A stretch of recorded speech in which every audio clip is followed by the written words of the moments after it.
My phone buzzed and said, "Leo is now 10 feet away." The problem was, I was standing alone inside an abandoned car wash. It began with a notification. At Sandenschisif a.m. My phone buzzed hard enough to wake me from a dead sleep.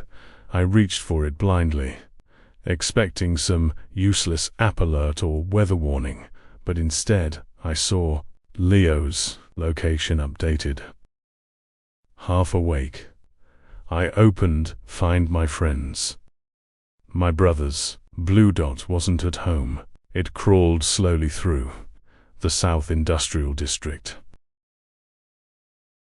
the dead part of town where warehouses sat rotting behind chain-link fences, and every business looked abandoned, even when the lights were on. The dart moved past junkyards, trucking depots, and empty loading docks, before finally stopping at a place called Suds and Shine Auto Wash. The car wash had technically been open 24 hours once. Now, it looks like the kind of place people only drove past by accident. I stared at the screen for almost a minute. Who goes to a dying car wash at 3 in the morning? The reason I was tracking Leo at all was because of the girls. 3 had disappeared in 6 months. Same age range, same part of town. Same story every time. Last seen alone. The police refused to officially connect the cases.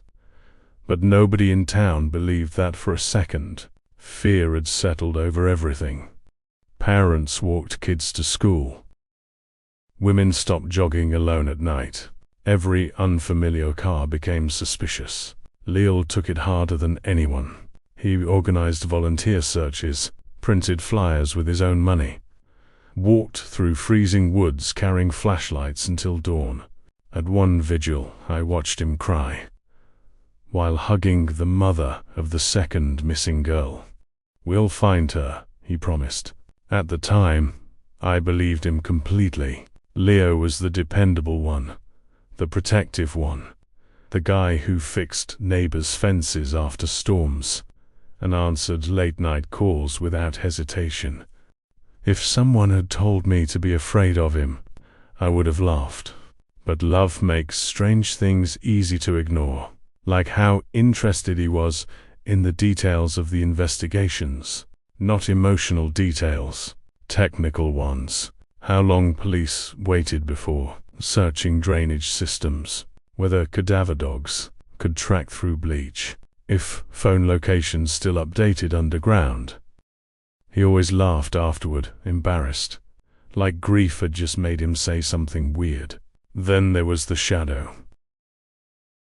After the second girl disappeared, Leo became obsessed with the idea that something was following him. He claimed he saw figures reflected in dark windows at night, shapes standing just beyond parking lot lights, something pacing him in mirrors.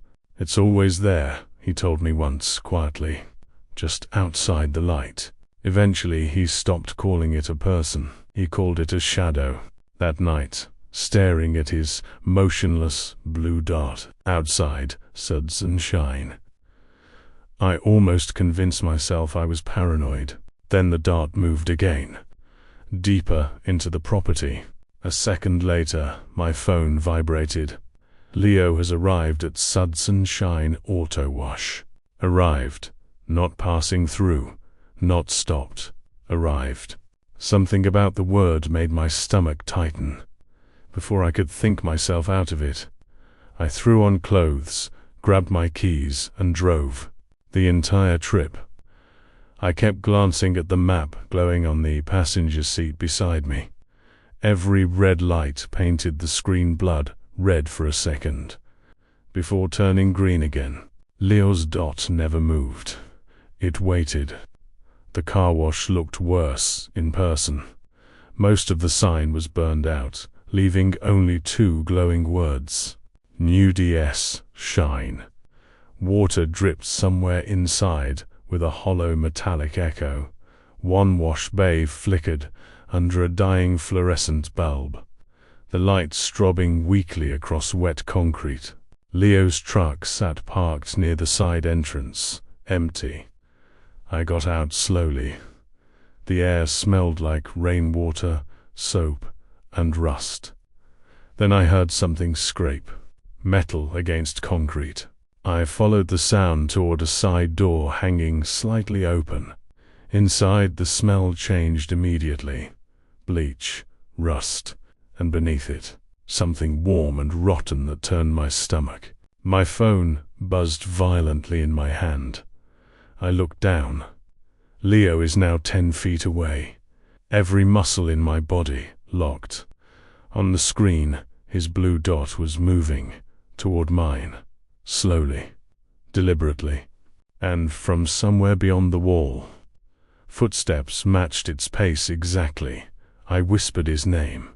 No answer, just the dragging sound again. Then I saw the rope, coiled beside a floor drain.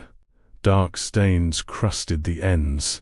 Near it sat a stack of missing person flyers, folded neatly in half, not thrown away, not ruined, kept, saved, like trophies. I started backing toward the door, when another notification appeared. Leo can see your location. My chest went cold. I didn't even remember enabling location sharing with him. Maybe it had always been on. Maybe that was the point.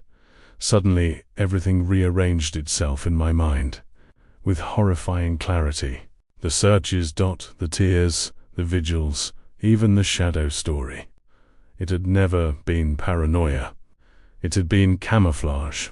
A monster pretending another monster existed, so nobody would look too closely at him. Then Leo stepped into the wash bay. For one impossible second, he looked completely normal. That was the worst part. The flickering light fractured his reflection across the wet floor, breaking him into pieces. Water mirrored his silhouette across the glass walls, so it looked like several versions of him were standing there at once. He noticed me staring and smiled faintly. "I wondered how long it would take you," he said. His voice sounded calm, casual.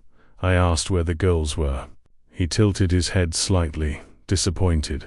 "You always jump to the ugliest part first." Then his eyes dropped to my phone. "You shouldn't have come alone. Fear doesn't make you fast immediately. First, it makes you desperate. You keep hoping reality will correct itself." I asked him why. Leo glanced at his own reflection, shimmering beneath his boots.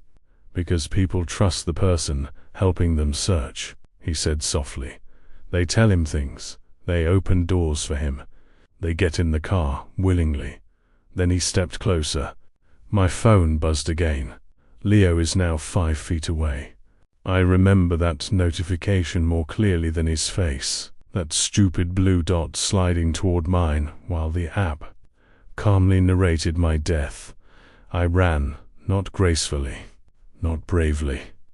I stumbled backward through the side door, and sprinted for my car, while hearing his footsteps behind me. Unhurried, confident, like he already knew I couldn't escape him forever. I locked myself inside the car and called 911 with shaking hands. Leo never chased me.